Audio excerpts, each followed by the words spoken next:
Taste the Daily.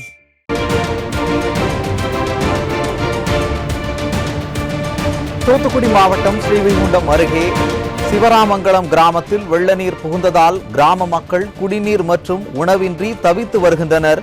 இதுகுறித்த கூடுதல் விவரங்களை நமது செய்தியாளர் கண்ணனிடம் கேட்கலாம். வணக்கம் கண்ணன், கூடுதல் விவரங்களை வழங்க.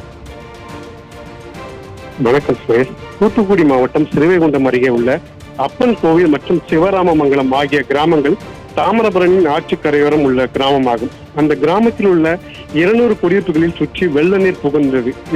அதனைத் தொடர்ந்து அந்த கிராம மக்கள் வெள்ள நீரில் பாதி பேர் மீட்டு சிவகலை கிராமத்தில் உள்ள சிறப்பு முகாமில் தங்க வைக்கப்பட்டுள்ளனர். மீதம் உள்ள அந்த கிராமத்தில் தங்க வைக்கப்பட்டுள்ள பொதுமக்கள் உணவு, தண்ணீர் இன்றி தவித்து வருகின்றனர். மேலும் அந்த கிராமத்திற்கு செல்ல வேண்டும் என்றால் இடுப்பளவு தண்ணீரில் சுமார் 1 கிலோமீட்டர் தூரம் நடந்து சென்றுதான் இந்த கிராமத்திற்கு செல்ல வேண்டும். எனவே உணவு, தண்ணீர் போன்ற அத்தியாவசிய பொருட்கள் இன்றி இந்த கிராம மக்கள் தத்தளித்து வருகின்றனர். மேலும் உணவு, தண்ணீர் வழங்க மாவட்ட நிர்வாகம் வழங்க வலியுறுத்தி கிராம மக்கள் வலியுறுத்தி வருகின்றனர். மேலும் அந்த கிராமத்தில் சுமார் 6 கோடி ரூபாய் மதிப்பீட்டில் தாமிரபரணி ஆற்றின் கரையை பலப்படுத்தும் பணி நடைபெற்று வரும் நிலையில் அந்த பணி பாதியில் நின்று கொண்டிருந்தது. இந்த சூழலில் தற்போது அந்த கிராமத்திற்குள் மழைநீர் புகுந்ததால் கிராம மக்கள் அவதி அடைந்து வருகின்றனர்.